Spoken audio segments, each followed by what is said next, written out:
얼굴은 펴야 산다. 얼굴이 안 펴진 사람이 있네. 얼굴 좀 펴세요. 다시 따라합니다. 낙하산과 얼굴은 펴야 산다. 아멘. 은혜를 받으면 기뻐져요. 은혜를 받으면 예뻐져요. 은혜 좀 받아야 되겠네. 다 얼굴이 어둡네.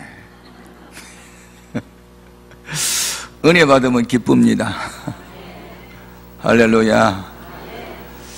한번 따라 합시다. 마귀는 기뻐하고 감사하는 사람은 오다가 기절한다. 제가 이제 신앙생활을 해보니까 최고의 영성은 기쁨이고 감사더라고요. 은혜 받으면 왜 이렇게 기쁜지 모르겠어요. 착각이긴 하지만 하나님이 나만 사랑한 것 같아. 사실은 아닌데 그렇게 좋을 수가 없어요. 아멘.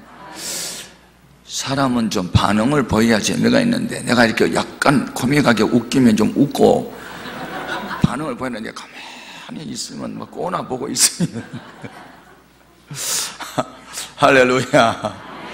우리 한번 기도하십시다. 하나님 아버지, 사모하는 영혼들이 모였습니다. 하늘 문을 열어 주시옵소서. 마음의 문도 열어 주시옵소서. 내 믿음대로 될지어다 하셨사오니 주여 큰 믿음들을 갖기를 원합니다. 첫날 첫 시간 그냥 오지 않고 마음의 소원을 담고 믿음을 담아서 연보받치는 숨결이 있는데 주께서 기억하시고 저들 믿음대로 소원대로 되게 하여 주옵소서. 첫 시간입니다. 성령님 우리 모두를 사로잡아 주시옵소서. 예수님 이름으로 축복 기도하옵나이다. 아멘. 주의 이름을 높이는 자는 새 힘을 얻으리로다. 주의 이름을 높이는 자는 새 힘을 얻으리로다. 할렐루야 할렐루야 할렐루야. 주의 이름을 높이세. 주의 이름을 높이세. 할렐루야 할렐루야 할렐루야. 새 힘을 얻으리로다. 새 힘을 얻으리로다. 아멘. 네, 우리 딸이 대학교를 음대 작곡과를 들어갔었는데요, 1학년 새내기 때, 우리 딸이 대학을 다닐 때는 매년 11월 달이 되면 MBC TV 방송에서 전국 대학 가곡제라는 것을 했어요. 그것은 이제 대학생들 중에서 작곡을 잘하는 음악도들을 키워주기 위해서 TV에서 하여튼 연중 행사로 했습니다. 그런데 우리 딸이 이제 곡 하나를 써가지고 MBC TV 방송에 딱 접수를 하고 그 다음날 아침에 이제 가족과 함께 저녁 식사를 하는데 우리 딸이 저희 아내에게 엄마 나 고민이 하나 생겼어요. 무슨 고민인데? 내가 어제 TV 방송에 곡 써냈잖아요. 그런데 엄마 아무리 생각해도 내가 대상을 먹을 것 같아. 그 대상 먹으면 먹어라. 그런데 왜 고민이냐? 엄마 대상 먹는 건 영광인데 뭐가 고민이냐면 대상 내가 타잖아. 그러면 기자들이 몰려와. 그러면 인터뷰 하자 하거든. 그때 내가 맨 먼저 무슨 말을 할까 그게 고민이다. 그러니까 우리 아내가 얘는 예선 통보도 못 받은 주제가 무슨 대상을 꿈을 꾸냐. 그러니까 우리 딸이 엄마 꿈도 못 꿔? 그러더라. 내가 우리 딸하고 우리 아내하고 대화하는 것을 듣고 맞아, 꿈도 못 꿔? 아니 예선 통과 못하고 낙동강 오리알 될 때는 될지라도 꿈도 못 꾸냐? 여러분, 우리 기독교는 꿈의 종교입니다. 그런데 이제 우리 자녀가 3남매인데 아들이 둘이고 딸이 하나예요. 그런데 아들 둘이 나를 안 닮고 제 아내를 닮았어요. 딸은 나를 닮았어요. 근데 이상하대. 자녀는 다녔는데 나를 닮은 딸이 더 예쁘더라.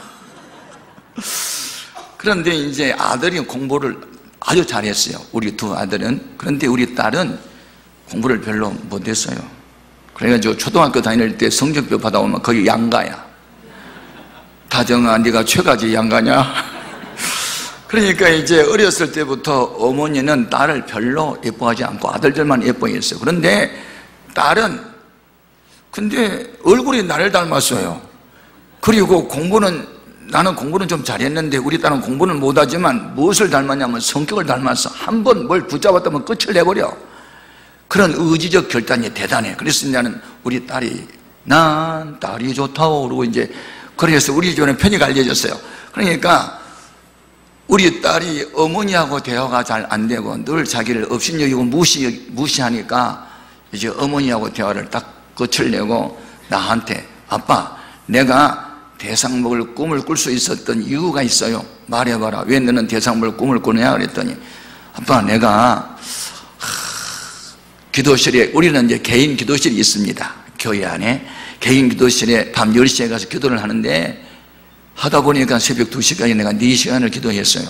기도 중에 어떤 시인이 쓴 시 하나가 탁 떠올랐어요. 그런데 그 시를 생각하는데 갑자기 악상이 떠올랐어요. 악상. 그래가지고 그 시에다가 이 악보를 갖다 붙이면 멋있는 곡이 하나 나올 것 같아서 그래서 내가 썼어요. 그러니까 이것은 하나님 준 곡이기 때문에 아빠 두고 봐. 내가 대상 볼 거야. 그러니까 우리 딸이 4시간 기도하고 곡 하나를 썼다니까 나는 설교 한 편 하기 위해서 4시간 기도해 본 일이 없는데 우리 딸은 곡 하나 쓰려고 4시간 기도했단 말이면 내가 그냥 감동받았잖아. 이야 너는 나보다 낫다. 어떻게 곡 하나 쓰려고 4시간 기도를 다 할 수 있느냐. 너 대단하다. 그리고 이제 그냥 끝났어요. 그런데 한 일주일 후에 이제 방송국에서 예선 통과했다고 이제 편지가 왔어요.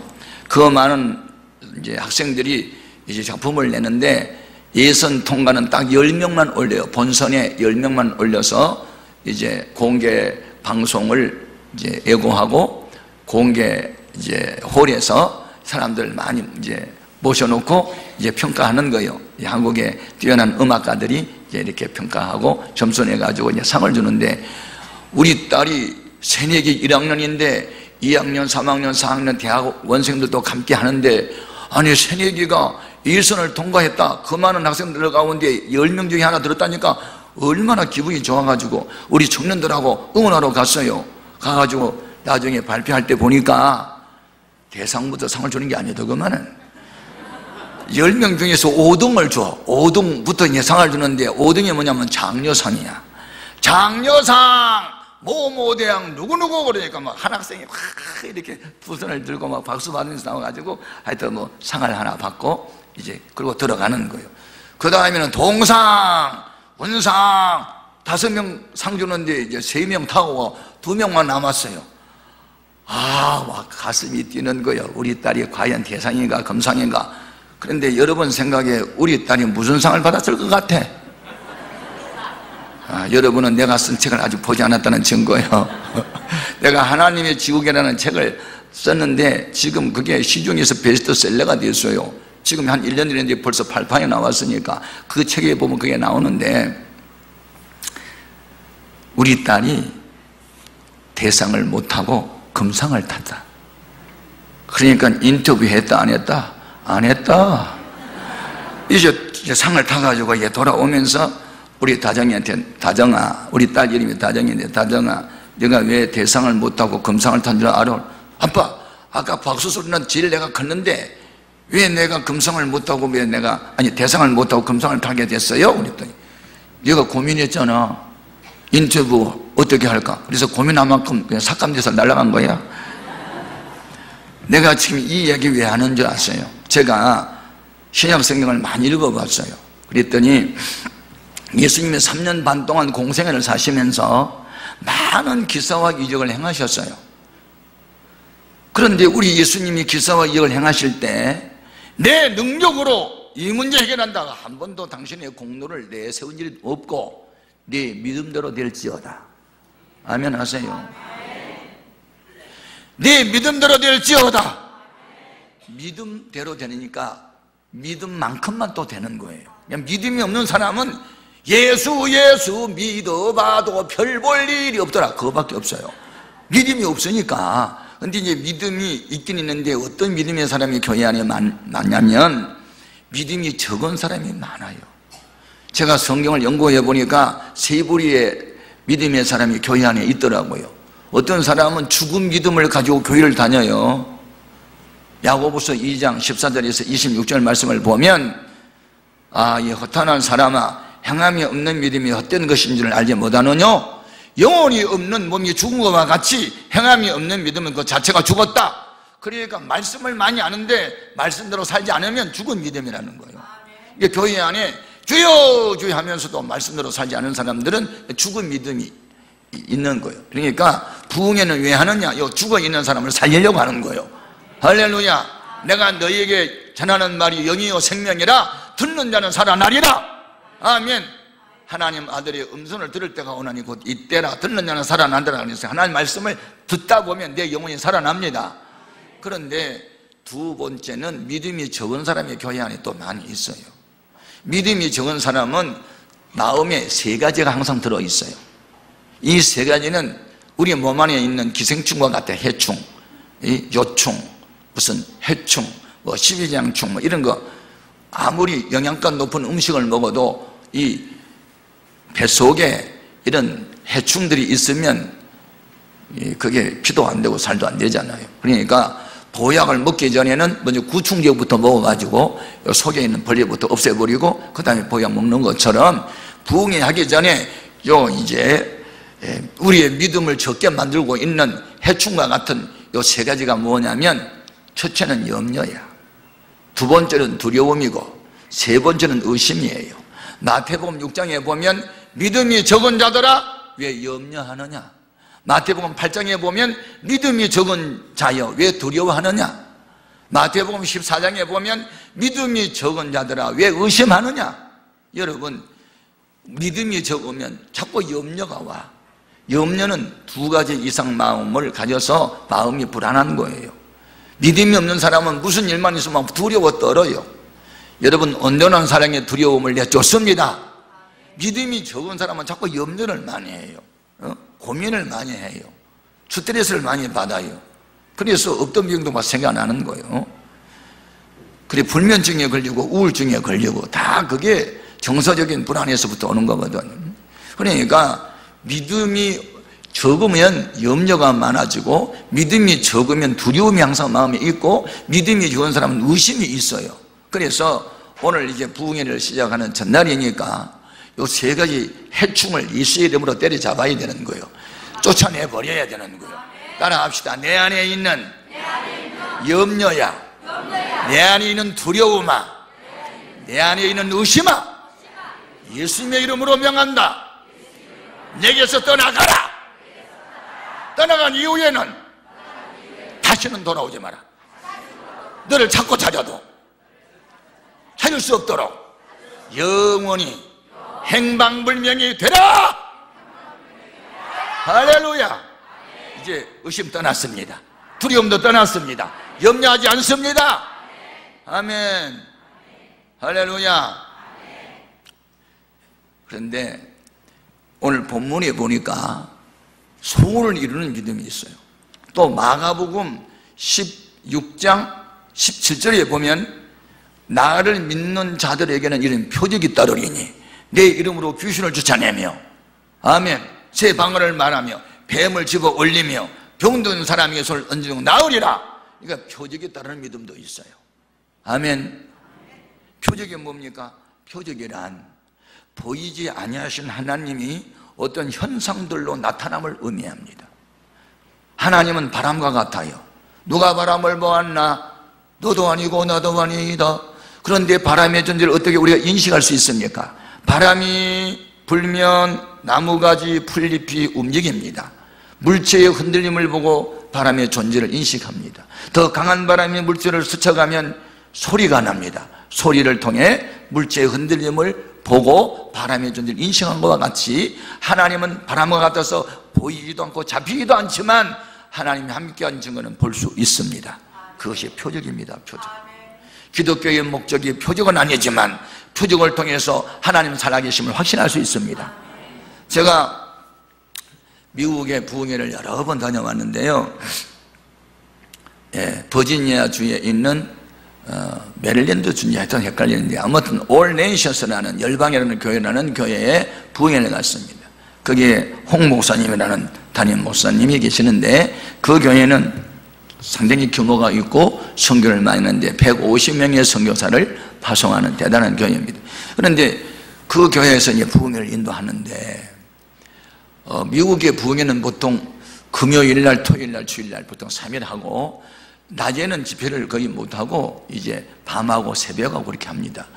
그런데 주일날 오전 집회를 하고 이제 오후 집회를 마치면 하면 이제 마쳐요. 그래서 이제 낮 집회를 마치고 점심을 먹고 호텔에서 쉬고 있는데 거기 이제 담임 목사님께서 전화를 했어요. 그래서 자꾸 흐느껴 울어요. 그래서 아니 목사님 울지 말고 말씀해 보세요.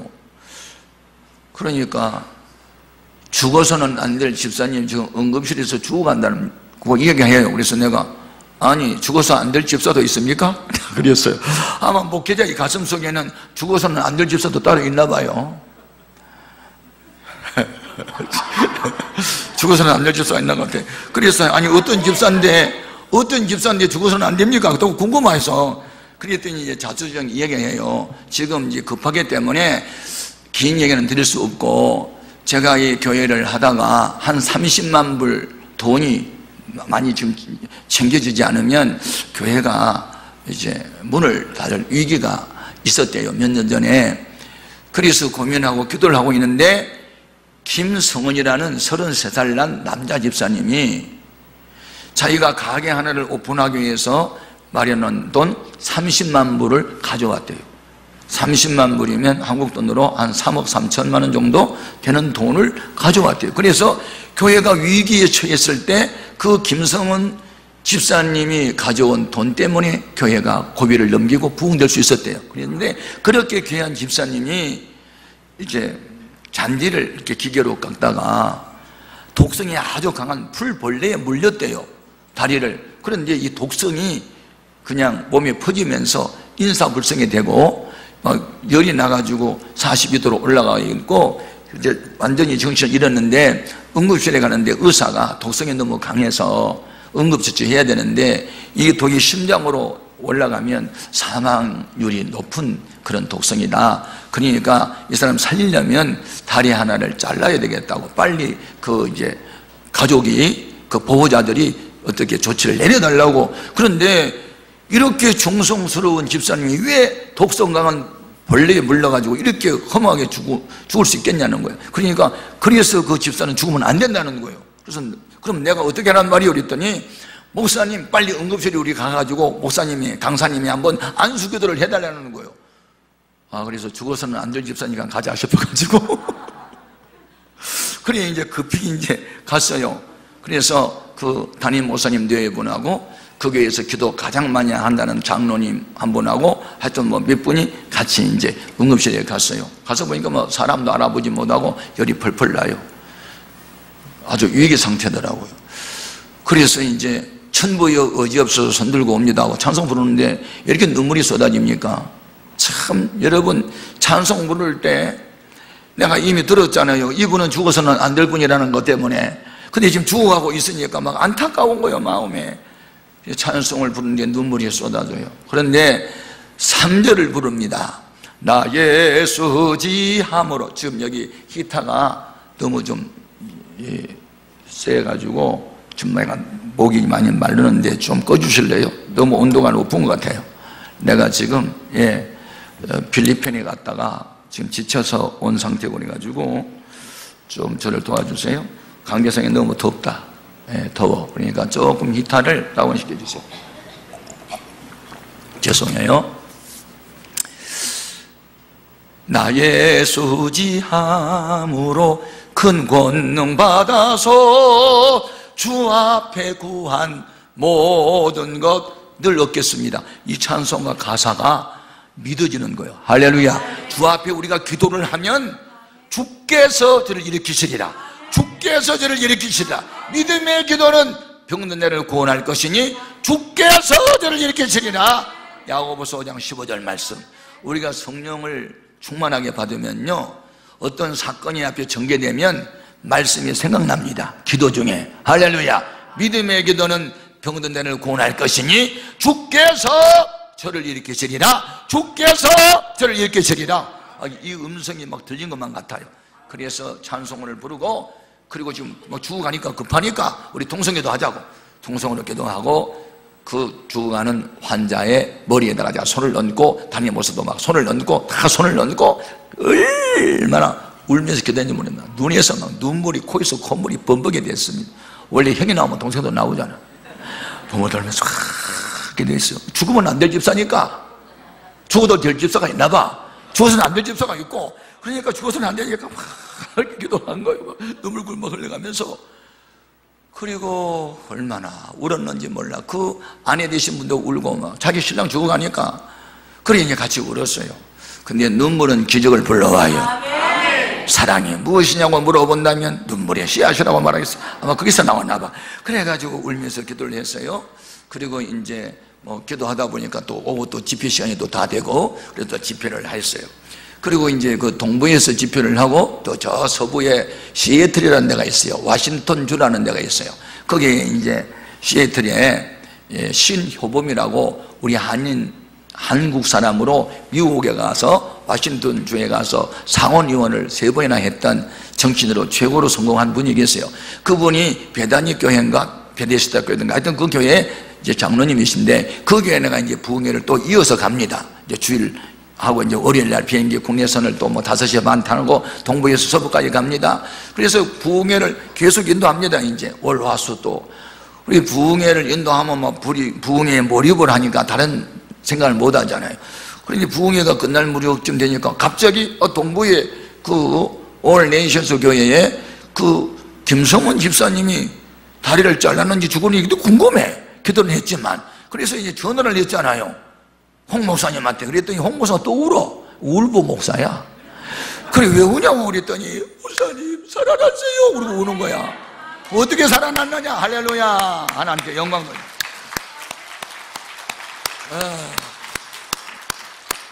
지난번에는 너무 당황하고 너무 두려워서 울었는데, 너무 기뻐서 막 우는 거예요. 사람이 너무 슬퍼도 울지만 너무 기뻐도 우는 거예요. 그래 이제 한참 울다가 목사님 너무 감사해요. 그래서 어떻게 됐냐 했더니, 우리가 동성기도하고 우리가 이제 병원에서 떠나왔잖아요. 그런데 몇 분 안 돼가지고 이 열이 떠난 거예요. 열이 떠나니까 이제 정신이 돌아온 거예요.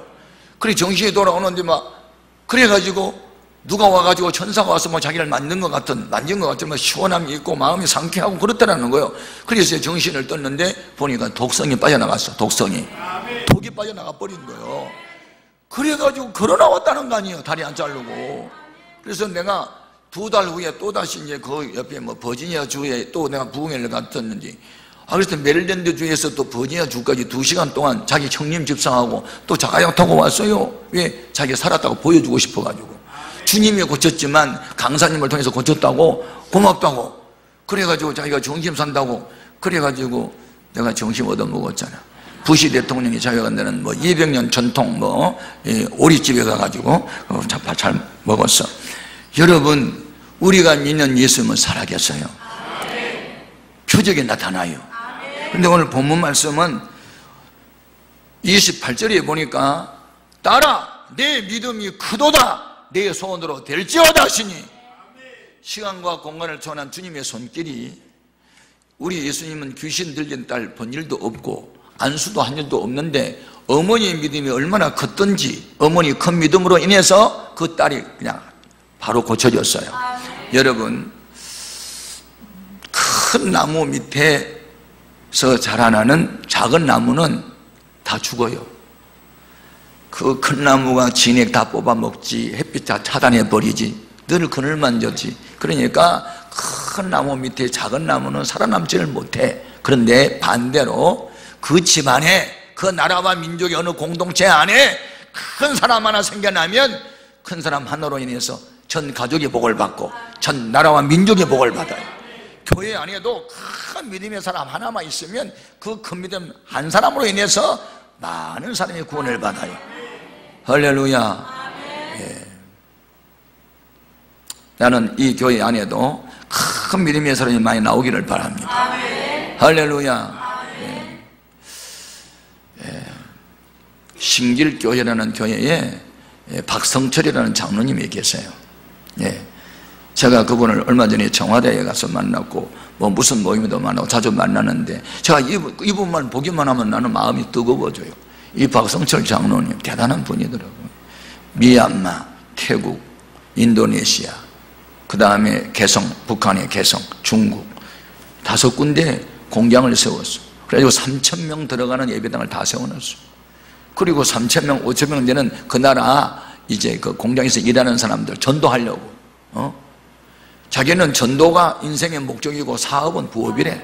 이러면서 그 믿음 대단하고 1년에 200명 이상 실제로 전도합니다. 그 신길교회 장로님 한 분이. 그러니까 이렇게 큰 믿음의 사람 하나가 딱 있으면 막 국위선양도 나라마다 가서 하고 우리 대한민국의 막 경제도 살리고 그리고 수많은 사람을 1년에 200명 이상씩 10년이면 2,000명 혼자서 2,000명 전도되면은 이런 역사가 있는 거예요. 할렐루야. 그러니까 오늘 우리들의 믿음이 커야 됩니다. 아멘. 네. 제가 어느 날 이제 저희 아내가 유치원 원장을 합니다. 대학에서 유아 교육을 전공하고 뭐 하는데 어느 날 여보 오늘 2시에서부터 4시까지 수도관 공사를 한다고 수도물이 안 나온대요. 당신 좀 미안한데 그 빨리 좀 수도물 좀 많이 그릇 받아놔래. 그래서 내가 알았다고. 그래서 뭐 뒤로 가니까 광에 거기 들어가니까 뭐 양은으로 된 스텐으로 된 하얗게 커다란 그릇이 하나 있어서 선반에 있어서 내리려니까 왜 이렇게 무거워? 알고 보니까 하나가 아니야. 세트야. 그래가지고 막 이따만한 커다란 그릇 속에 그 다음 사이에 한 10개나 들었어. 내가 그 그릇을 내리면서 무엇을 발견했냐? 위대한 진리를 발견했어요. 그게 뭐냐면 큰 것 속에 작은 것이 많게도 들었다는 거. 큰 그릇 속에 작은 그릇이 많이 들었더라니까. 그래서 뭘 느꼈느냐? 내 마음 그릇이 이렇게 크면 많은 사람을 내가 포용하겠다 그런 생각을 했어. 엄청난 진리를 이렇게 나 깨달았어요. 여러분, 제가 성경을 연구하면서 예수님이 기뻐하는 사람은 사회적 신분이 아니더라고요. 유태인이냐, 로마 사람이냐, 야만인이냐, 지성인이냐, 전라도냐, 무슨 경상도냐 그런 거 안 따져. 지금 이 사람은 가나안 여인이라 가나안 여인, 예수님 당시에 개취급을 여겼던 사람 취급도 하지 않았던 그런 천민이라. 그럼에도 불구하고 그 믿음이 유대인에게서 발견하지 못한 큰 믿음을 주님 보시고 그렇게 기뻐하셨어. 그러니까 교회라는 특수사회, 이 교회 안에 들어와 가지고 사회적 신분 가지고 괜히 멋부리지 말고 우리는 믿음을 자랑해야 돼. 특수사회, 이 영적인 사회 세계에는 믿음이 최고야. 믿음이. 아멘. 예, 그러면 이제 우리는 죽은 믿음도 십자가에 못 박고 적은 믿음도 내버리고 표적에 따른 믿음으로 들어가되 소원을 이룰 만한 큰 믿음으로 발전해야 되는 거예요. 그러면 이 여인은 도대체 무엇을 주님이 보시고 믿음이 크다고 칭찬했을까? 네 단계가 있어요. 큰 믿음으로 올라가는데 네 단계가 있는데 첫 번째 단계는 뭐냐면 주님 앞에 나오는 단계예요. 22절 같이 읽어볼까요? 가난한 여자 하나가 그 지경에서 나와서, 자 거기까지만, 나와서가 1단계예요 네. 히브리서 4장 16절에 우리가 때를 따라 돕는 은혜를 얻기 위하여 은혜의 보좌 앞에 담대히 나아갈 것이니라. 예, 믿음을 신학적으로 정의하면 하나님의 부름에 응답으로 정의할 수 있어요. 믿음이 뭐냐? 하나님의 부름에 응답하는 거예요. 주님은 어떤 사람을 불러요? 구원의 대상으로 부르는 대상이 있어요. 수고하고 무거운 짐진 자들, 목마른 자들, 돈 없는 자들, 죄 있는 자들 내게로 오라 했잖아요. 아멘. 그러니까 문제를 갖고 있는 사람은 해결자 대신 주님 앞에 나오는 단계가 1단계요 아멘. 예수 앞에 나오면 모든 죄 사하고 우리 주만 믿으면 영생 복을 얻어요. 그러니까 예수 앞에 나와야 되는 거예요. 언제 나오느냐? 오늘 밤 잘 나오셨어요? 내일 밤도 잘 나오세요. 모레도 잘 나오세요. 나오세요. 나와야 은혜 받아요. 자, 4단계 중에 1단계 통과, 2단계는 뭐냐? 나와가지고 졸고 있으면 되는 게 아니에요. 예? 언제 설교 걸려나 빨리 가 TV 본대 그러면 안 돼. 두 번째 단계는 뭐냐면 간구해야 돼. 간구, 믿음의 기도를 해야 되는 거예요. 이 여자가 나와가지고 소리질러 이르되 주 다윗의 자손이여 나를 불쌍히 여기소서 내 딸이 흉악하게 귀신 들렸나이다. 이게 바로 믿음의 기도입니다. 여러분, 예배가 시작되기 전에 미리 오셔서 찬송하고 기도를 충분히 하십시오. 그리고 이 부흥회 기간 동안에는 그냥 아침에 잠을 자고 일어나면 새벽기도 나오고 뭐 직장 가서 일하고 장사하고 하면서도 계속해서 이번 부흥회 기간 동안에는 나를 위한 부흥회가 되게 해주세요. 이번 제 주제를 소원을 이루는 큰 믿음으로 계속 설교할 거거든요. 그러니까 여러분의 생애에 소원들이 있을 거 아니에요. 아멘. 저도 처음 제가 고등학교 1학년 때부터 예수 믿었는데 고등학교 1학년 때 교회 나갔을 때 소원이 뭐냐면 부자 되기 원합니다. 그게 내 소원이었다. 왜 부자 되는 게 소원이었냐면 우리 집은 가난했어요. 어느 정도 가난했느냐? 찢어지게 가난했거든. 여러분, 나는 어린 시절에 그 부모님들이 어르신네들이 가난한 사람들을 가리켜 찢어지게 가난하다고 그래서 아니 가난하면 어디가 찢어질까? 그게 궁금했어. 여러분, 가난하면 어디가 찢어집니까? 바지 가랭이가 찢어집니까? 가슴, 마음이 찢어집니까? 내가 그 말을 이해를 못했어요. 그런데 내가 경험했더니 가난하면 찢어진 데가 있었어요. 제가 고등학교 1학년 때 그때는 이제 제가 예수 믿을 때가 아니에요. 우리 아버지는 알코올 중독자였어요. 우리 어머니는 무당을 그렇게 좋아했어요. 완전히 우리 집은 엮이는 가정이에요. 우리 엄마 아빠 한 달에 29일반 싸워요. 우리 아버지 날마다 술 취하니까 지금은 참이슬이 되고만은 옛날에는 진로소주였는데 새벽부터 진로소주 2개, 3개 호주머니 갖고 다니는 날마다 비틀거리고. 우리 아버지께서 술 취해가지고 지나가는 기차를 2번이나 세웠어요. 옛날에 전기기관차 아세요? 칙칙폭폭 칙칙폭폭 한다는 거 알아요? 몰라요? 모르면 통과. 옛날에는 이제 석탄을 그 화차에다 막 이렇게 집어넣고 불을 붙여가지고 물을 끓여가지고 그 물에 이제 그 뭡니까 수증기 하여튼 전기를 폭발시키는 거야. 막 그래서 피스톤이 막 칙칙폭폭 그래서 이제 화차가 막 객차를 끌고 가는 그런 이제 전기 기관차. 옛날에 보통 기차라고 했어요. 그런데 우리가 기찻길 옆에서 살았거든요.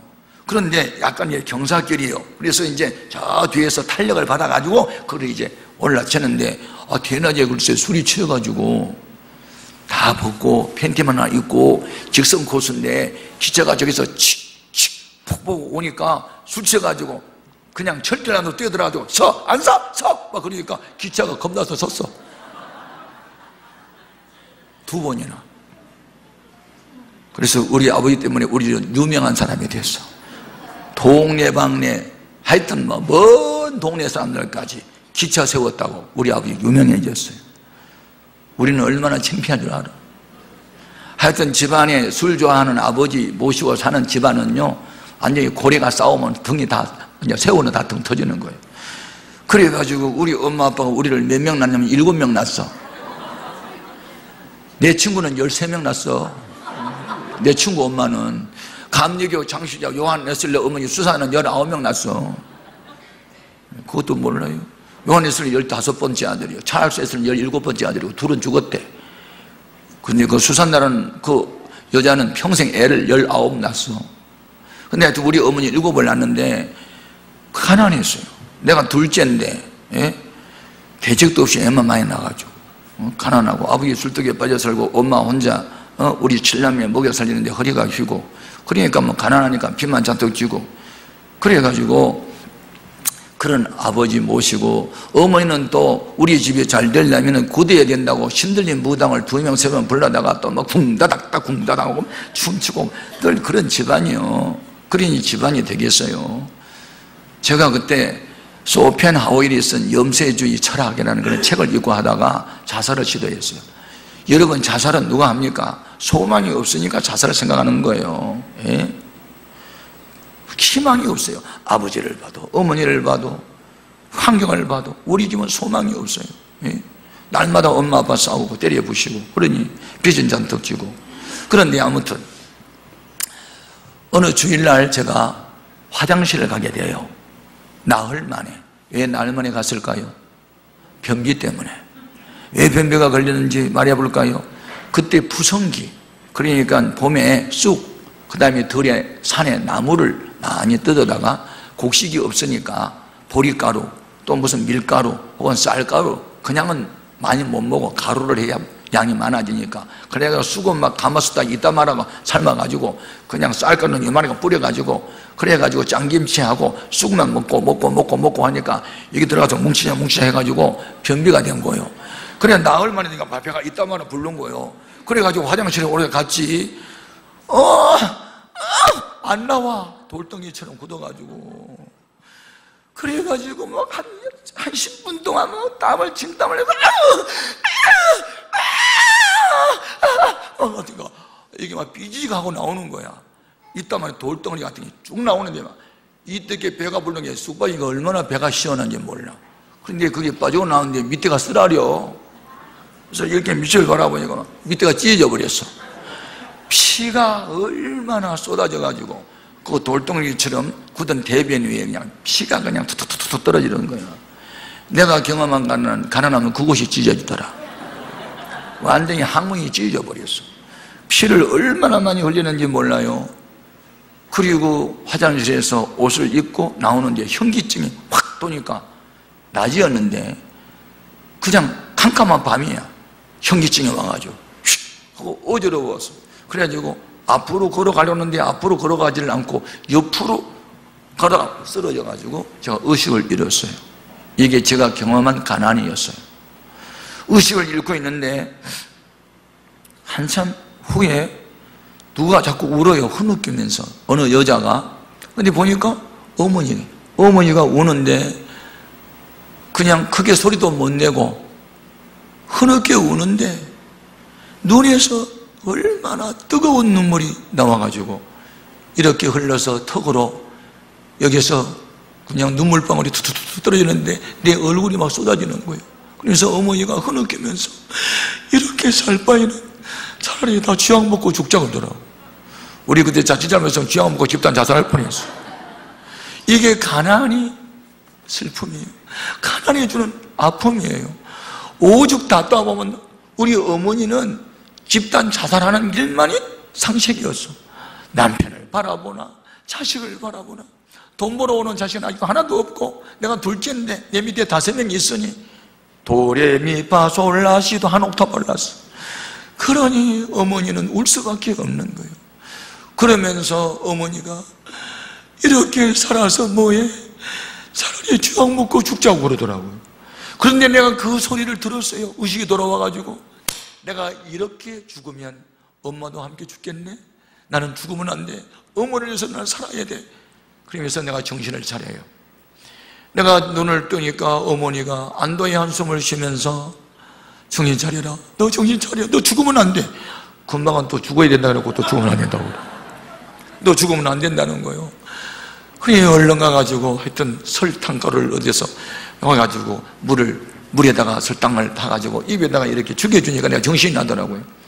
그래서 아랫목에 이렇게 누워있는데 저 강 건너편에서 땡그랑 땡 땡그랑 땡. 옛날에는 교회에서 종을 쳤어요. 교회 오라고 주일날 줄로 잡아당겨가지고. 그래서 11시에 예배면 10시 반에 초정이라 했고 이제 시간이 되면 재종을 쳤어요. 그런데 저는 그때 이제 엄마 따라서 절에 가가지고 불공 들고 절하고 그럴 때고 무당 불러다 구다고 그러고, 또 우리 아버지는 종갓집 장손이어서 늘 막 한 달에 한두 번씩 제사 지내고 그런 집안이었으니까, 그러니까 내 친구들 교회 나가면 뭐 웃긴다 그러고, 뭐 우리는 극락 간다 그러고, 너는 천당에 나가라 그러고, 그러고 뭐 반대했는데, 그날따라 종소리가 내 심금을 울리는 거예요.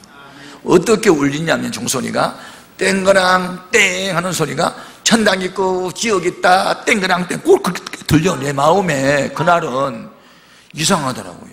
천당 있고 지옥 있다 땡그랑 땡, 천당 지옥 천당, 그렇게 내 귀에 들리는 거예요. 그러니까 내가 정신이 번쩍 났는데, 천당이 있고 지옥이 있을까? 없다면 왜 그런 말이 생겨났지? 그런데 이상하다. 사람이 죽으면 왜 돌아가셨다고 말하는 거야? 짐승이 죽으면 죽었다고 하고, 돌아갔다는 말은 어디로 돌아간다는 거야? 어디로? 그럼 이 세상이고 저 세상도 있나? 없으면 왜 그런 말이 생겨났을까? 이제 인생의 철학 속에 빠집니다. 이제 도대체 인생은 뭐야? 어디서 온 존재며 왜 사는 거야? 그럼 어디로 가는 거야? 죽으면. 이제 혼자 누워가지고 고민에 빠집니다. 이것을 알려면 교회에 찾아가가지고 목사님을 만나봐야 되겠더라고. 그래서 제가 그날 이제 저녁에 어머니가 어제 쌀을 가져와가지고 이렇게 뭐 갈아가지고 쌀죽을 써주고, 이제 뭐 아들이 죽어가니까 하여튼 뭐 비상조치를 했어요. 그래가지고 내가 이제 그걸 먹고 그 종소리 나는 강 건너편에 있는 멀리 있는 교회를 제가 찾아갑니다. 주일날 밤에 갔더니 예배가 끝났어요. 그래가지고 예배 끝나고 났는데 사람들 다 나간 뒤에 웬 학생 하나가 또 오니까 어디서 왔니? 그래서 저 강 건너편 마을에서 왔다고 그랬더니, 아 그러냐고, 어느 학교 다니냐고. 그래서 어느 학교 다닌다고. 그래 부친 성함이 누구냐고. 그래서 이름 석자를 댔더니 금방 알려. 우리 아버지 모르는 사람 없잖아, 기차 세워가지고. 그래 우리 아버지 이름 딱 댔더니 막 목사님이 나를 바라보는 눈빛이 좀 달라. 측은한 눈빛, 불쌍하다, 그런 생각인 것 같아요. 내 손을 이렇게 따뜻하게 잡아주시더랬어요. 참 너무 그때 내가 그 사랑을 잊을 수 없어요. 그러면서 내 방에 좀 같이 가자고. 그래서 어떻게 왔냐고 그래서 이제 제가 종소리를 들었는데 천당 지옥 그렇게 들려서 왔다고 그랬더니 하나님이 보내셨대. 말도 안 돼. 내가 같이 어떻게 하나님이 보냈어? 지금은 이해가 되는데 그때는 이상한 말을 한 것 같더라고. 내 발로 찾아놨는데 하나님이 보내서 왔다는 거야. 참, 이게 하나님이 보내서 간 거지요, 사실은. 아멘. 그러면서 이분이 다른 얘기 안 하고 최근 혹시 에브라함 링컨을 아냐고 물어요. 그래서 제가 안다고. 근데 그가 링컨이 변호사 거치고 주지사 거치고 나중에 대통령 됐는데, 그가 그렇게 가난하고 그도 역겨운 가정이고, 또 그 어머니가 낸시라는 어머니가 에브라함 링컨 10살 때 풍토병으로 죽었대요. 그런데 새 엄마가 왔는데, 사라라는 여자가 왔는데 다른 남편에게서 난 자식들을 몇이 데리고 왔대요. 그러니까 그런 가정에 살았는데도, 가난해가지고 정규학교를 못 다녔는데도 불구하고 위대한 대통령이 될 수 있었던 이유가 딱 하나 있는데, 예수 잘 믿어서 그랬다는 거예요. 예수 잘 믿어서. 그러니까 최근도 아버지가 기차를 세우고 엄마가 무당을 불러서 구슬을 해도, 최근도 링컨처럼 믿음 생활 잘하면 좋은 지도자 될 수 있다고 나에게 꿈을 심어줘요. 그리고 성경 한 권을 나에게 선물로 주셨어요. 목사님이 읽어보라고. 그래서 읽어보니까 처음은 잘 이해가 안 되지만 신명기 28장을 읽다 보니까 막 복이 늘렸어. 들어가도 보이고 나가도 복이야. 근데 그때는 복자가 돈자라 보여. 들어가도 돈이고 나가도 돈이야. 와, 예수 잘 믿으면 막 부자 되겠네? 내가 초신자 때는요, 하여튼 예수 잘 믿으면 복이라는 게 돈자로 다 이해가 됐어요. 그래서 그는 제가 초신자 때는 부자 되고 싶어서 예수 믿기로 결정한 거예요. 그런데 나중에 이제 성령 받고 거듭나니까 아, 이것이 아니구나. 나중에 깨달았지. 처음에 했던 동의는 그렇게 됐어요. 그때 에브라함이라는 말을 창세기 12장에서 제가 이제 발견하게 돼요. 11장에서부터. 에브라함이라는 사람이 저 미국의 16대 대통령이 아니고 성경에 에브라함이 있구나. 아마 에브라함 링컨은 성경에 나오는 에브라함을 본받은 게 아닌가. 그럼 나도 이제 에브라함이라는 사람을 연구해야 되겠다.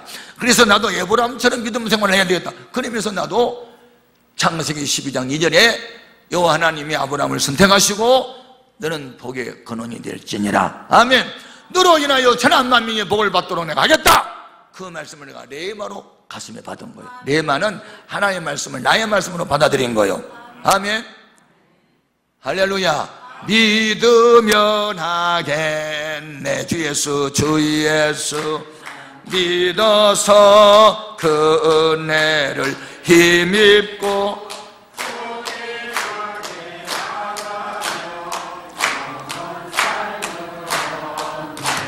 십자가에 달려서 예수 고난 보셨네. 나를 구원하시리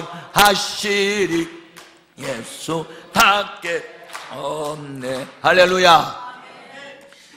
여러분, 믿음은 들음에서 납니다. 성경에서 얻어지는 믿음은 영원히 변함이 없습니다. 지금도 저는 에브라임처럼 되고 싶어서 기도하고 있으니까요. 하나님, 나를 만나는 사람들마다 은혜 받게 하시고, 나를 만나는 사람마다 치유가 일어나게 하시고, 내가 의의 빙계가 되고 평화의 도구가 되고 축복의 통로가 되게 해주세요.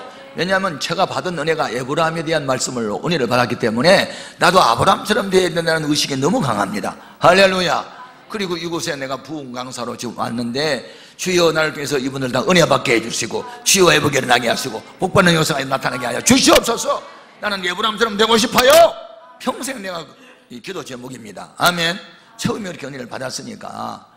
그래서 나도 아브라함처럼 되고 싶었어요. 그래가지고 이제 불신자에서 우리 9 식구 중에서 나 혼자 예수 믿게 됐잖아요. 그래서 이제 우리 아버지를 어떻게 전도할까? 우리 어머니를 어떻게 전도할까? 우리 형님을 어떻게 전도할까? 우리 동생들 5을 어떻게 전도할까? 그때부터 내가 숙제가 됐어요. 하나님께 내가 숙제를 받은 거예요. 그래서 결국은 아브라함처럼 되고 싶어가지고 기도를 했는데, 우리 아버지 전도하고 어머니 전도하고 형님 전도하고 동생들 전도하고. 할렐루야.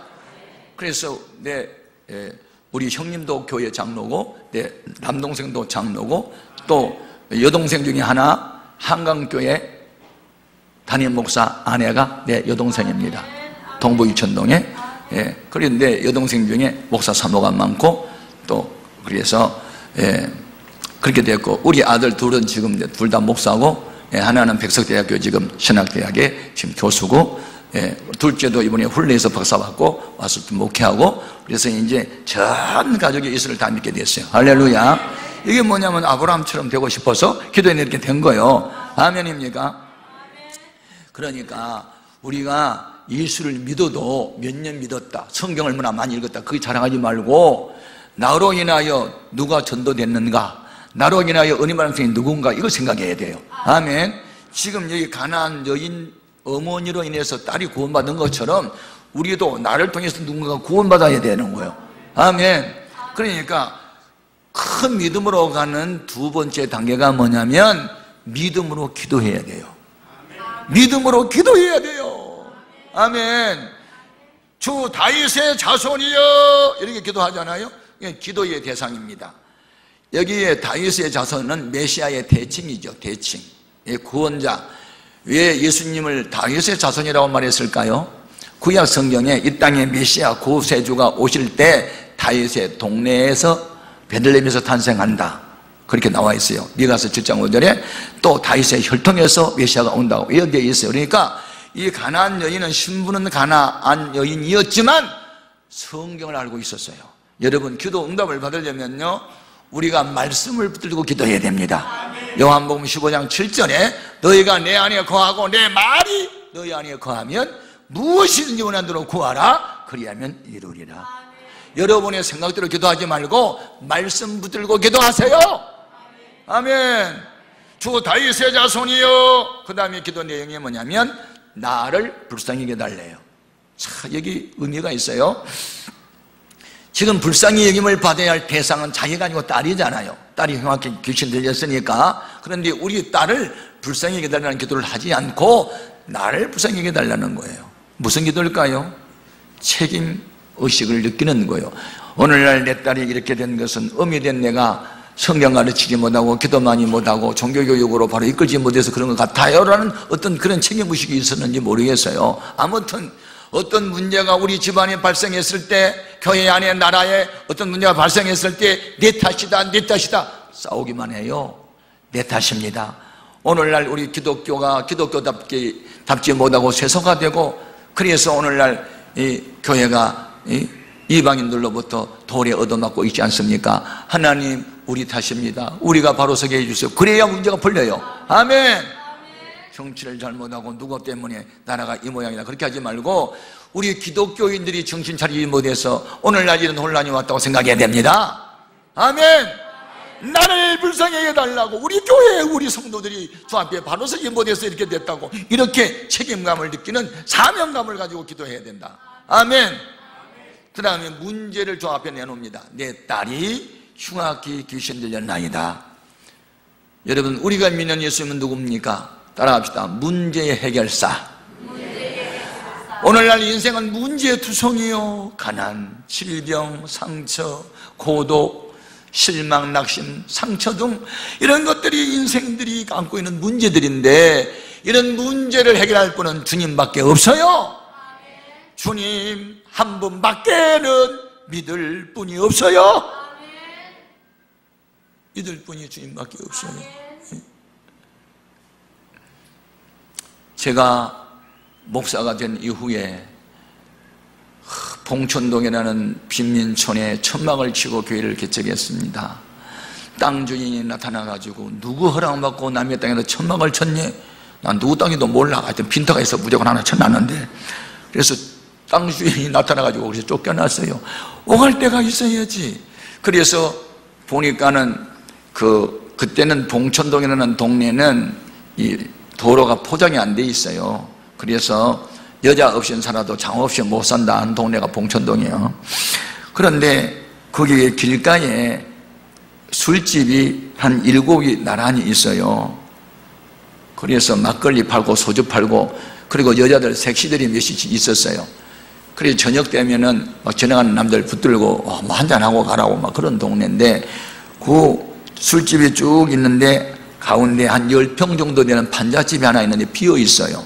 그래서 그 판잣집 한 10평 정도 되는 것을 이제 그 남의 땅에다가 했던 뭐 무허가 건물인데 그걸 이제 26만 원인가 얼마 주고 이제 들어갔어요. 그래서 이제 신자가 그때 한 7, 8명 됐어요. 주일 낮에는 예배가 됩니다. 술꾼이 낮에 없어요. 근데 밤에가 안 됩니다. 왜냐하면 바로 우리 그 가운데 있는 판잣집 10평 옆에 술집 이름이 김포집입니다. 김포집. 옆에는 예쁜이네. 그러니까 예쁜이네와 김포집 사이에 우리 이제 교회 간판을 붙입니다.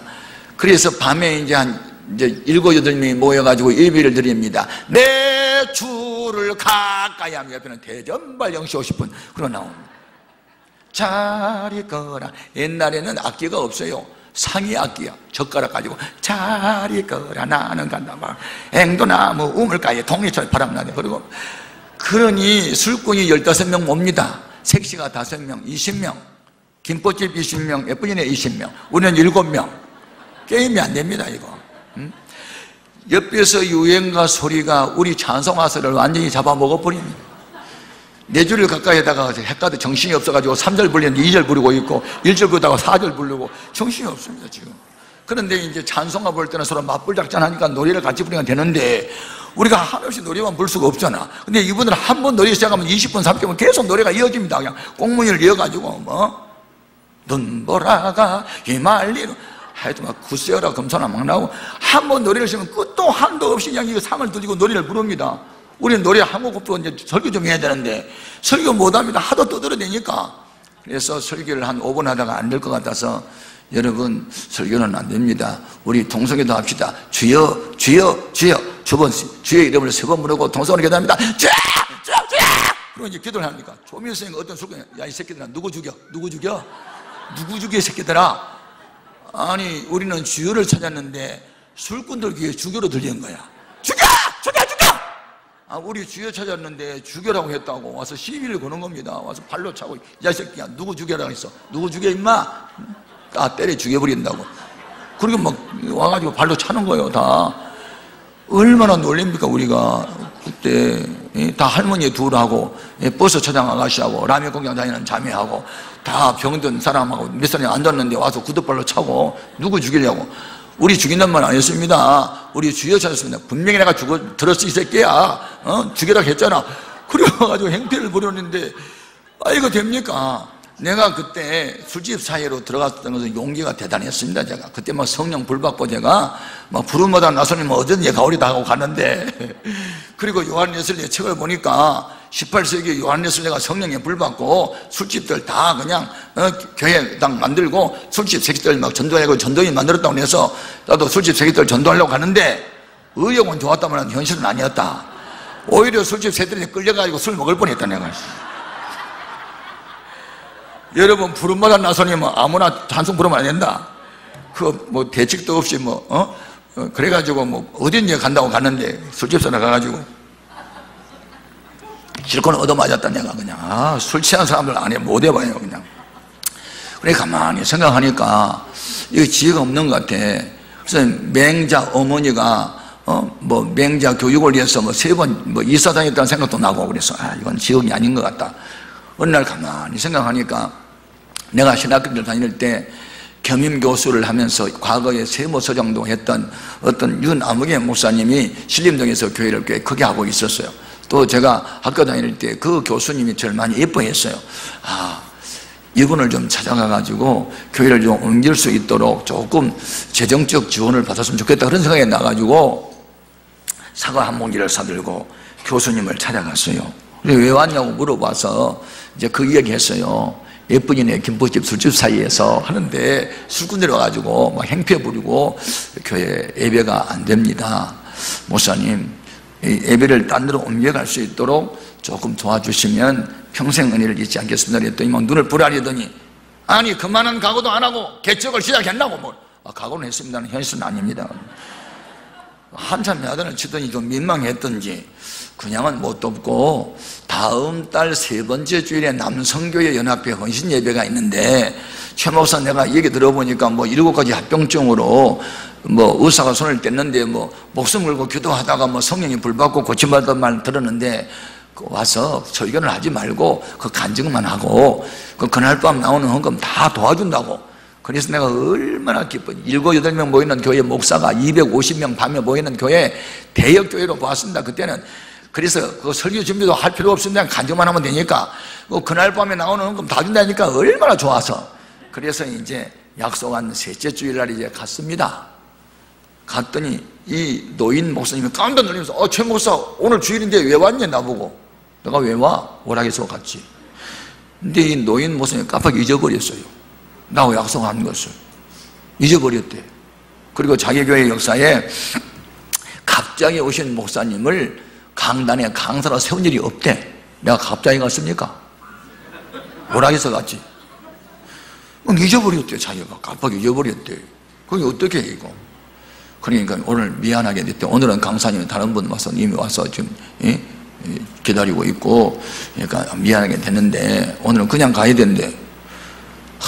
내가 그때 얼마나 슬프는지 몰라요.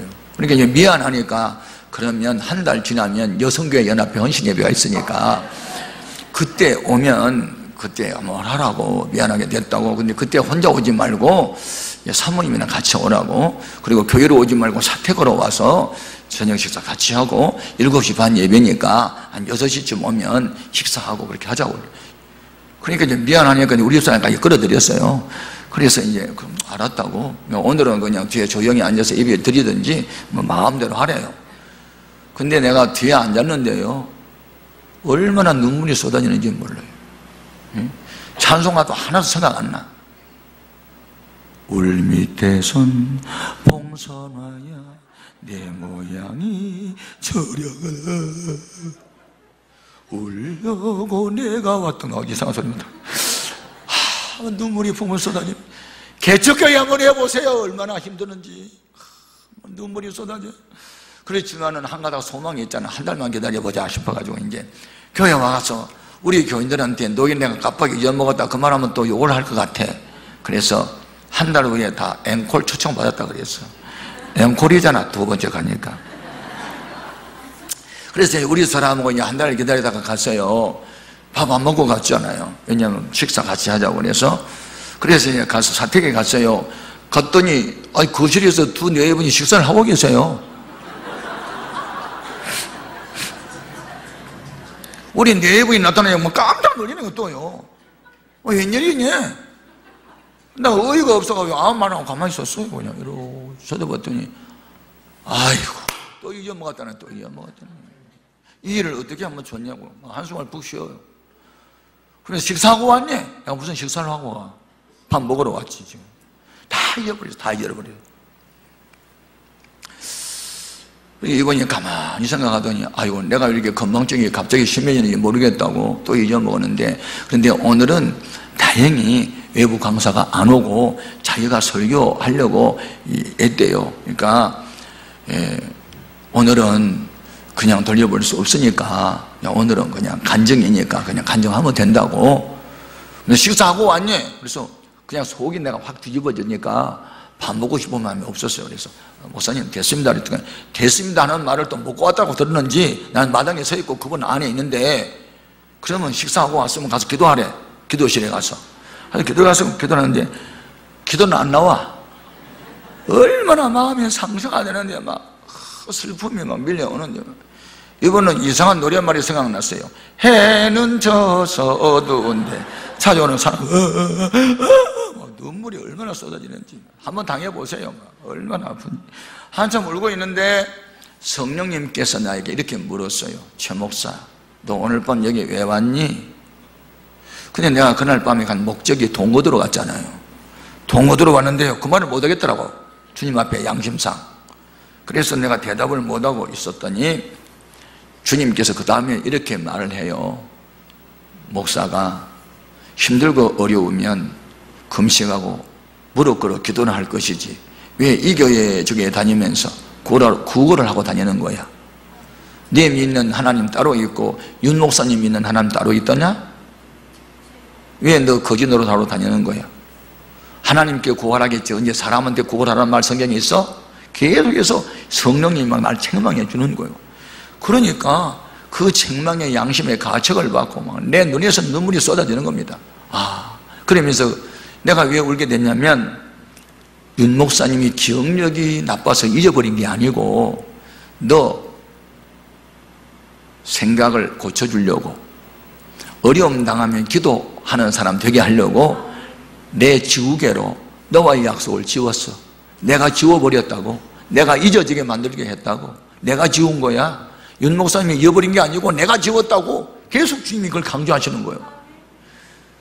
그때 내가 꼬그라지는 거예요. 이제 내 잘못했다고, 내 잘못이다 알았다고. 그러면서 에레미야서 17장 5절 말씀 생각나게 합니다. 무릇 사람을 믿으며 혈육을 권력으로 삼는 사람은 저주를 받을 것이라. 그는 광야의 떨기나무 같아서 좋은 일이 오는 것을 보지 못하리라. 그러나 물은 여호와를 의지하고 여호와를 의뢰하는 사람은 복을 받을 것인데 그는 시냇가에 심는 나무와 같이 씨를 쫓아 과실을 맺으리라. 너 사람을 왜 믿어? 사람을 왜 믿어? 사람은 사랑의 대상일 뿐 믿음의 대상은 주님밖에 없다. 이 음성을 내가 기도실에서 듣게 됩니다. 내가 얼마나 울었는지 모릅니다. 가슴을 치고 얼마나 많이 울었는지 모릅니다. 눈이 뚱뚱 붓게 울었습니다. 울고 또 울었습니다. 한참 울다가 생각하니까 시편 58편에 기록된 말씀, 다윗이 시련과 연단 중에 얼마나 많이 울었던지 주여 나의 눈물을 주의 병에 담으소서. 그 시 한 절이 떠올랐습니다. 얼마나 많이 울었으면 내 눈물을 주의 병에 담아달라고 기도했을까? 그런데 하나님이 기뻐하는 눈물이 세 가지라는 것이 내 마음에 딱 정리가 됐어요. 첫 번째, 죄 때문에 우는 눈물, 주님이 기억한다. 두 번째, 은혜 받고 감사해서 감격해서 우는 눈물, 주님이 기뻐한다. 세 번째, 감람산에서 예루살렘을 바라보면서 회개하지 않은 영혼을 바라보면서 울었던 사명자의 눈물, 이게 갑자기 생각이 나는 거예요. 그래서 그걸 메모를 했어요. 눈물을 닦고. 그리고 내가 간증하러 단상에 올라가 가지고 내 병고침 받은 간증을 접어버리고 한 달 전에 내가 와서 울었던 이야기, 그리고 오늘 밤에 내가 상처받고 기도실에 울었던 이야기를 꺼내면서 그런 이야기를 하다 보니까 내가 울면서 간증하게 됩니다. 그런데 이상하더라고요. 눈물은 전염성이 있더라고. 내가 훌쩍대고 우니까 회중이 다 울어요. 다 울어요. 다 울게 됐어요. 예, 성령의 역사니까 다 울게 됐어요. 전날에 통성기도 했어요. 연보 거두었어요. 연보 조금 나왔을 것 같아? 많이 나왔을 것 같아? 울면 많이 나와. 눈물을 흘릴 만큼 연보가 많이 나와. 그래가지고 그날 밤에 하여튼 지갑을 가져온 사람들이 교통비만 놔두고 다 털어냈어. 250명이 다 털어내서 돈을 다. 그래 나중에 그걸 다 주는데 이런 봉투가 빵빵한 게 5개야. 그걸 다 주셨어. 그래서 신림동에서 5개의 봉투를 가슴에 안고 봉천도로 걸어오는데 마음이 기쁘지를 않아. 참 이상하더라고요. 내가 돈을 목적으로 갔다면 돈을 가져오니까 기뻤을 텐데 내가 기도실에서 깨닫는 게 있잖아요. 누구는 퍼주고 목회하는데 누구는 거지처럼 구걸하고 다니는 거야. 같은 하나님인데 뭐가 다른 거야? 나는 어려움 당할 때 큰 교회 다니면서 구걸하는 것이 잘못됐고 이분은 도움을 전하는 사람에게 도와주니까 잘 되나 보다. 그러니까 나는 이제부터 사람은 사랑의 대상일 뿐 믿음의 대상은 주님밖에 없다. 그것을 깨달으면서 울고 왔어. 알았어요. 앞으로 내가 어떤 고난이 와도 사람 앞에 나는 어렵다는 말 안 할게요. 어렵다고 힘들다는 말은 주님께만 할게요. 주님께만 할게요. 그걸 결심을 하고 그날 이후로 나는 어떤 고난과 역경이 오면 금식하고 철회하고 산에 가서 기도를 했지 사람 앞에 어렵다는 말을 하지 않기로 했어요. 아멘. 그리고 교인 8명 모였을 때 농촌 어려운 교회 2군데를 작정하고 선교를 보내기 시작합니다. 하나님의 나를 충격요법으로 날 훈련시킨 거예요. 할렐루야. 여러분, 하나님이 우리를 강하게 하고 능하게 할 때 그냥 강하게 하고 능하게 하지 않습니다. 훈련을 통해서 우리가 정신적으로 영적으로 우리를 강하게 만드는 것이죠. 아멘입니까? 그러므로 오늘 우리는요 큰 믿음으로 발전하기 위해서는 3번째 단계가 뭐냐면 시험에 합격을 해야 됩니다. 아멘. 이 여자가 이제 기도를 했잖아요. 그런데 3단계가 뭐냐면 시험이 있었어요. 첫 번째 시험은 제자들이 하는 시험이에요. 제자들이 뭐라고 시험하냐면 예수님 그 여자가 뒤에서 소리를 지르오니 보내세요. 이게 시험입니다. 지금 처음 나온 이 가나안 여인은 초신자고 쟤들은 오래된 사람이잖아요. 그럼 초신자가 교회에 오면 사랑으로 잘 안내해서 주님 앞으로 안내해 줘야 되는데 가나안 여인이라고 또 여자라고 무시를 해가지고 돌려보내자고. 교회에 오면 먼저 믿는 사람들이 사랑에 넘쳐가지고 참 이렇게 초신자들을 안아줘야 되는데 좀 옷을 거지처럼 입고 왔다든지 뭐 생김새가 좀 안 좋으면 그냥 완전히 박대하고 그러면 사람한테 상처받잖아요. 이 여인이 지금 그런 꼴이에요. 사람한테 시험당할 수 있어요. 그러나 우리가 이거 생각해야 돼요. 사기꾼이 나쁘지만 사기성이 없으면 사기 안 당합니다. 유혹하는 마귀가 나쁘지만 유혹에 걸려드는 하와와 아담도 나쁜 것이잖아요. 그러니까 누가 시험을 했다고 내가 넘어져요? 아닙니다. 우리는 사람 때문에 상처받고 사람 때문에 시험 들면 안 됩니다. 처음부터 믿음의 대상은 주님밖에 없으니까. 아멘입니까? 이 여인은 그런 사람의 시험을 치고 가는 거예요. 내가 예수 만나려고 왔지 당신들 만나러 온 게 아니야. 그리고 그들이 자기를 무시해도 그걸 치고 온 거예요. 아멘. 그런데 문제는 예수님이 이 여인을 시험한 거예요. 3번을 시험해요. 첫 번째 시험은 불러도 대답을 안 해줬어요. 불러도 대답 없는 이름이에요. 부르다가 지쳐서 쓰러질 이름이요. 아무리 불러도 대답을 안 해요. 여러분, 우리가 신앙생활 할 때 언제 좌절하고 언제 낙심하죠? 그렇게 오랫도록 기도를 하고 그렇게 금식을 하고 밤을 새서 기도를 해도 왜 이렇게 응답이 없는지 그때 우리가 낙심할 수 있어요. 그러나 여러분, 손을 내가 낙심하지 마십시오. 피곤하니 아니하고 하나님이 정한 때가 되면 이루어집니다. 한두 번 기도해서 응답이 없으면 이렇게 생각하면 됩니다. 따라 하십시다. 장기적 꿈은 이자가 많이 붙더라. 할렐루야. 제가 그거 깨달았어요. 지금 대학 교수인 우리 큰아들이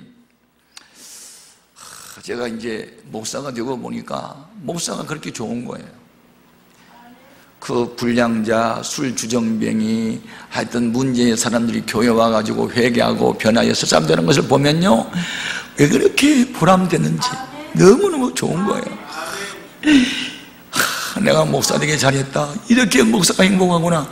그게 좋아서 이제 내가 장가를 가가지고 이제 1년 정도 됐을 때 이제 저희 아내가 아들을 낳았어요. 그래서 내가 이제 말귀를 알아듣지도 못한 아이를 바라보면서 까꿍 하면서 너는 앞으로 커서 아빠 뒤를 이어서 목사가 되어야 하느니라. 알았지? 까꿍 보통 해 웃고 있었는데, 나중에 말을 배우기 시작할 때 나는 따라해. 목사님이 될 거예요. 목사님이 될 거예요. 내가 세뇌를 시켰잖아요. 그래가지고 이제 초등학교 들어가가지고 장래희망을 목사라고 썼어요. 중학교 들어와서 장래희망 목사라고 썼대요. 그런데 고등학교 가서는 아니옵시다요. 마의 외길을 외치면 나는 나의 길을 가련다. 나는 절대로 목사가 안 되리라 결심을 했어요. 고등학교 때 하여튼 어떤 그런 동기가 있었어요. 그래가지고 아동기 때는요 항상 의존 쪽이잖아요. 그래서 가르치는 대로 따라하고 부모님을 의지해서 고집을 잘 말을 따라 이제 오는데, 이제 사춘기가 되면 반항을 해요. 예? 부모보다는 친구가 좋고 자기 또 말만큼 한다고 그러고. 그래 나중에 이제 그만큼 커니까 뭐 절대 자기 목사 안 된대요. 그러니까 내가 십몇 년 동안 기도하기 아깝기도 하고 나는 포기를 못했어요. 그래 자기는 장로님이 돼가지고 목사님들을 잘 보필하는 그런 사람이 되겠다고 하면서 자기는 절대로 이제 신학 같은 건 안 한다는 거예요. 그래서 이제 일반 대학 영문학을 갔어요. 그래가지고 졸업을 이제 하게 되는데 영어를 아주 뛰어나게 잘했어요. 동시통역을 하게 돼요. 그래가지고 아무튼 어느 좋은 회사에 하여튼 몇 천만 원이 이제 연봉을 작정하고 회사에 이제 들어가게 됐어요. 그래 이제 군대를 갔다 와가지고 회사를 들어갔으니까 장가를 보내야 되겠더라고요. 그래서 이제 그때 우리 부교육자가 한 17명 정도 됐어요. 다 부교육자를 불러 모아놓고 여자 전사들이 한 6명이가 있었는데, 이제 우리 아들 장가를 보내야 되니까 우리 며느리감이라고 생각되는 사람이 있으면 좀 소개를 하라고.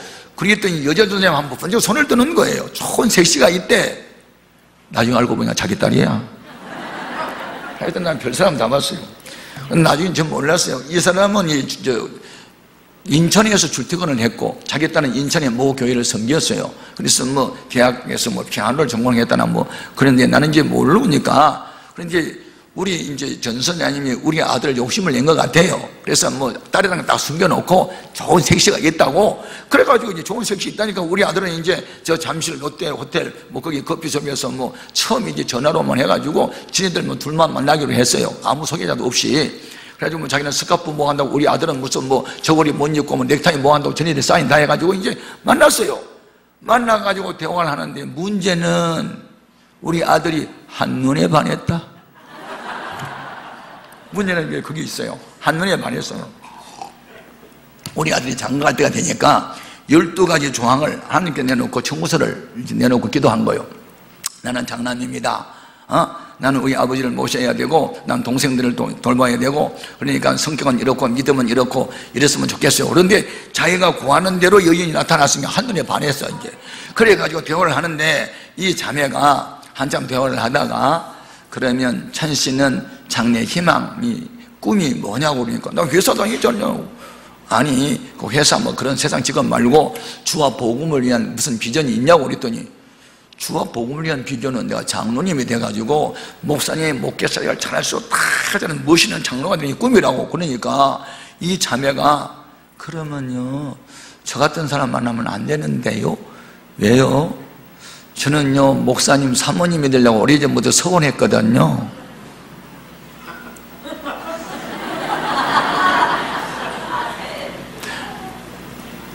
그러니까 목사님이 될 비전이 꿈이 없으면 저 같은 사람 만나면 안 된다고 굿바이 한 거예요. 그럼 이제 헤어졌어요. 그날 이후로 밥맛이 떨어졌다. 잠이 안 온다. 눈을 감아도 그 여자가 보이고 눈을 떠도 보인다. 일손도 안 잡힌다. 미치겠다 이제. 그래서 일주일을 고민하다가 그래 한 번만 만나달라고 전화했어요. 목적이 있었어요. 설득시키려고. 가가지고 이제 만나가지고 우리 아들이 이렇게 설득을 시킨 거예요.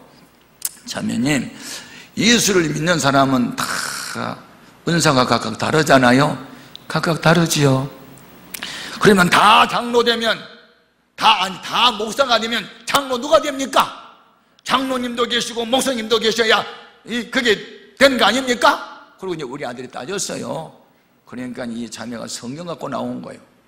그래도요 전도서 5장 4절 5절 말씀을 보면요, 하나님께 한번 서운한 것은 해가지고 갚으라 했기 때문에 저는 목사가 사모가 되려고 이미 서운을 해서 저는 이 마음을 변개할 수 없어요. 목사님 되고 싶은 마음이 없으면 안녕히 가세요. 성경 갖고 나오는데 할 말이 없지. 이제 우리 아들은 설득시키러 갔다가 또 딱지를 맞고 이제 온 거예요. 그래서 버티다 안 되니까 사장님한테 얘기를 해가지고 자기가 일주일만 휴가를 좀 달라고 해가지고 금식기도원에 갔어요. 금식기도원에 가가지고 이제 엎드려가 기도를 하니까 이제 하나님이 그래, 돈 벌어서 뭐 할래? 얼마나 벌겠다고? 너네 아버지가 그렇게 수십 년, 한 20년, 몇 년 동안 기도를 해왔고, 너네 엄마도 기도했고, 너도 어렸을 때 목사 되겠다고 해놓고, 이제 와가지고 아버지 목회하는 게 힘들다고 해서 너 도망가려고 하면 되냐? 이제 그런 양심의 가책도 오고 등등, 그래가지고, 또 그 여자도 생각나고 등등 해가지고, 내려오자마자 집에 안 오고, 회사 가지고 사직서 써버리고 왔네. 취직하기 어려운 때에 사직서를 쓰고 오니까 또 섭섭하더라고. 그러면서도 한편으로 또 좋아. 그래가지고 자기 신학교 가겠대. 그래서 우리 신학대학교 총장한테 내가 전화를 했어요. 그랬더니 아우 그 정도 영어 토익 시험이 그렇게 많이 나오고 토플 시험이 그렇게 많이 나오고 그렇게 동시통역할 정도고 그러면 우리 교수 요원으로 한번 길러보면 어떠냐고 내가 미국의 좋은 신학대학원에 추천서 써줄 테니까 결혼해가지고 보는 것이 좋겠다고. 그래가지고 그래 갑자기 이제 그래서 이제 그러면 네 마음에 드는 사람하고 이제 결혼하자. 그래가지고 자기 하나 요새 마음에 드는 여자가 하나 있대. 그래서 데려와봐라. 그랬더니 우리 전사 딸이었어. 그래 내가 처음 만났어요. 그래서 대화해 보니까 믿음이 좋아요. 마음도 착하고 영성도 있고 그래가지고 결혼을 하려고 했어요. 그래서 그러면 주례 하는 목사님을 누구를 세울까? 그랬더니 우리 아들이 아버님이 해주세요. 야 내가 난 자식 내가 주례하면 사람들이 욕하지. 욕하면 어때요? 나 좋으면 좋지요. 나는 이 세상에 아버지를 가장 존경하는 목사님으로 인정하기 때문에 목사님 해달래. 울면서 나도 눈물이 나대. 그래서 내가 허락했어요. 그래서 내가 주례하기로. 그랬더니 우리 딸이 이제 지금 음악 박사입니다. 이제 작곡으로 박사학위를 받아서 지금 미국에서 교수하는데 우리 딸이 우리 오빠 장가갈 때 자기가 축가곡 자기가 쓴다니까 우리 둘째 아들은 아주 노래를 잘합니다. 그러니까 축가는 자기가 한다고. 우리가 다 해먹었다. 나는 주례하고 우리 딸은 곡 쓰고 우리 둘째는 특송하고 물론 우리 찬양대도 한 100명에 가가지고 축송도 했습니다만은 하여튼 그래가지고 미국에 보냈잖아요. 그랬더니 미국 가가지고 살다 보니까 애를 낳으니까 자동으로 다 난 아이들마다 다 자동 시민권자가 다 됐대. 그래서 박사학위 받고 와가지고 이제 우리 백석대학교 지금 교수를 잘하고 있는데 제가 이런 나의 삶의 간증을 통해서 뭘 깨닫느냐면 나 어디 배운 게 아니고 27년 동안 기도를 했더니 이게 장기 적금이 돼가지고 이자가 많이 붙었구나. 시민권자도 나오고 박사도 나오고 목사도 나오고 할렐루야. 그래서 우리 아들이 규장문화사에 그 무슨 출판사에서 책을 쓴 거 다시 듣기라는 그런 책도 있고 하여튼 몇 권 쓴 책들이 인기 있는 책이 몇 개 있어요. 그래서 제가 깨닫는 게 있어요. 한두 번 기도해서 응답 없다고 낙심할 게 아니구나. 어떤 것은 10년, 어떤 건 20년까지 기다려다 보면 대몽은 수성 갖고 평생에 아자지라는 축이 걸기도 있는데 아무튼 우리가 큰 꿈은 하루아침에 이루어진 게 아니에요. 그러니까 선을 향해 낙심하지 않기를 바랍니다. 이 여인이 뒤에서 소리를 질러도 대답을 한 말씀도 안 해주니까 앞으로 와가지고 주여 저를 도우소서 더 많이 기도하게 됐습니다. 여러분 항상 기도하고 낙심하지 않기를 바랍니다. 우리 예수님이 세 번째 시험을 합니다. 두 번째는 무슨 시험을 내냐? 두 번째는 나는 이스라엘 집에 잃어버린 양 외에 다른 데로 보내심 받지 않았다. 너는 가나안 여자이기 때문에 나와 상관이 없다. 이런 얘기죠. 본심이 아니고 시험해 보는 거예요. 테스트해 보는 거예요. 마귀가 하는 시험은 템테이션을 하죠. 유혹을 하지만 우리 하나님이 하는 시험은 테스트하는 거예요. 진짜냐 가짜냐, 실력이 어느 정도냐, 강도는 어느 정도 강하냐 테스트해 보는 거죠. 그래서 테스트를 했어요. 잃어버린 양 외에 다른 데로 보내심 받지 않다. 너는 잃어버린 양도 아니다. 이런 식으로 주님께서 이제 시험을 하는 거예요. 그래도 물러서지 않아요. 세 번째 시험이 뭐냐면 자식이 주려고 준비한 떡을 개들에게 던지며 마땅치 않다는 거예요. 여기서 말하는 자녀는 이스라엘 사람이고 개는 가나안 사람이란 뜻이에요. 이렇게 인격을 질밟아 버려요. 그래도 이 여자가 그 시험에 합격을 합니다. 어떻게? 옳소이다. 너는 개다 라고 말을 하는데도 옳습니다 라고 대답을 합니다. 얼마나 겸손합니까? 얼마나 자기를 낮춥니까? 오늘 우리가 큰 믿음을 얻고 큰 은혜를 받으려면 나를 개추복을 하고 날 짓밟아 버려도 주님 말씀 앞에서 아멘 할 수 있어야 됩니다. 아멘. 마지막 단계가 뭐냐? 결코 포기하지 않았다. 올소이다마는 개들도 제 주인의 상에서 떨어지는 부스러기를 먹나이다. 부스러기라도 주세요. 그냥은 못 갑니다. 이것이 바로 야곱의 근성입니다. 환도뼈가 유골래 돼가지고 절름머리가 됐음에도 불구하고 나를 축복하지 않으면 그냥 보낼 수 없다고 목숨을 걸고 기도했던 야곱의 근성이 바로 이 여인에게 있었던 것입니다. 여러분, 한 번 목표를 정했으면 끝까지 가십시오. 가다가 중지하면 아니 간 것만 못하는 것입니다. 이 여인이 주님 앞에 나왔을 때 우리 딸 문제를 반드시 기필코 해결하리라고 왔으므로 그는 포기하지 않고 끝까지 매달렸습니다. 네버 기브, 절대로 나는 포기할 수 없다. 아멘. 여러분, 우리가 이 여인처럼 그렇게 목표를 한번 정했으면 끝까지 가야만 결과는 아름답게 될 줄로 믿습니다. 그래서 우리 예수님이 이 여인이 포기하지 않고 목숨을 건 이 끈덕진 야곱의 근성을 보시고 딸아, 내 믿음이 크도다, 내 소원대로 될지어다, 이 말씀 한마디에 시공을 초월한 주님의 능력이 저 멀리 집에 있는 아이에게 괴롭혔던 귀신이 떠났습니다. 귀신이 떠났습니다. 귀신이 떠났습니다. 안수하지 않았습니다.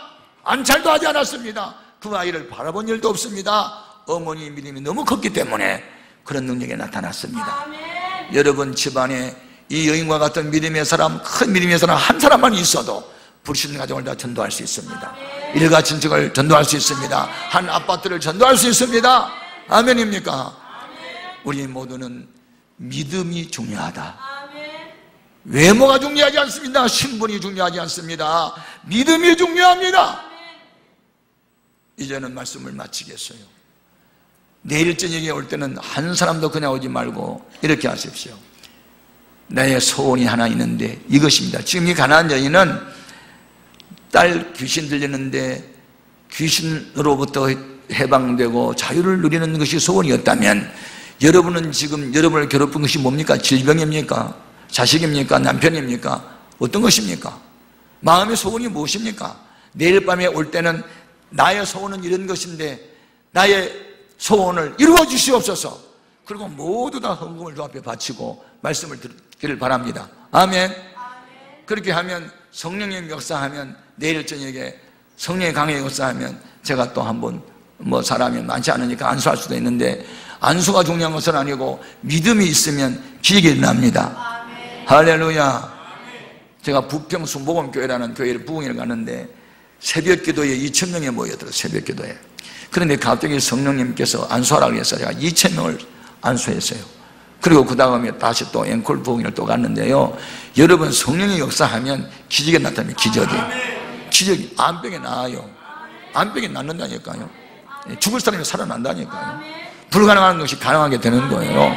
문제는 믿음이에요. 할렐루야.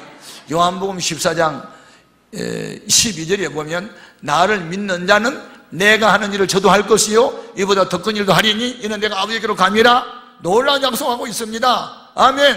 그래서 주님이 하셨던 일 바울이 했고 베드로도 했잖아요. 빌립보서도 했잖아요. 오늘날 믿는 사람을 통해서도 이런 역사가 나타날 수 있어요. 아멘. 그러므로 문제는 믿음이에요. 여러분 믿음은 어느 믿음 갖고도 삽니까? 지금 항상 두려워 떨고 염려하고 의심하고 사소한 일로 다투고 싸우고 분노의 감정이 있고 시기 질투하고 이런 저속한 믿음 갖고는 기적이 나타나지 않습니다. 어떤 경우에도 기뻐하고 어떤 경우에도 감사하고 어떤 시험에 와도 시험에 빠지지 않고 그걸 치고 나가는 이런 의지적 믿음을 가져야 역사가 나타납니다. 아멘입니까? 오늘 밤 기도 제목을 드리고 저는 갑니다. 하나님, 말씀을 듣고 보니 내 믿음은 이 가나안 여인에 비교하면 나는 아직도 멀었네요. 나도 이 여인과 같이 그런 믿음을 나에게 주시옵소서. 어떤 시험과 고난이 와도 한 번 정한 목표는 절대로 포기하지 않고 갈 수 있는 힘을 주시옵고, 이번 비록 부흥회 밤으로만 하고 3번만 한다 할지라도 내 일생에 하나님을 진하게 강하게 만나는 기적의 현장이 되도록 우리를 붙잡아 달라고 그렇게 기도하겠습니다. 아멘. 믿음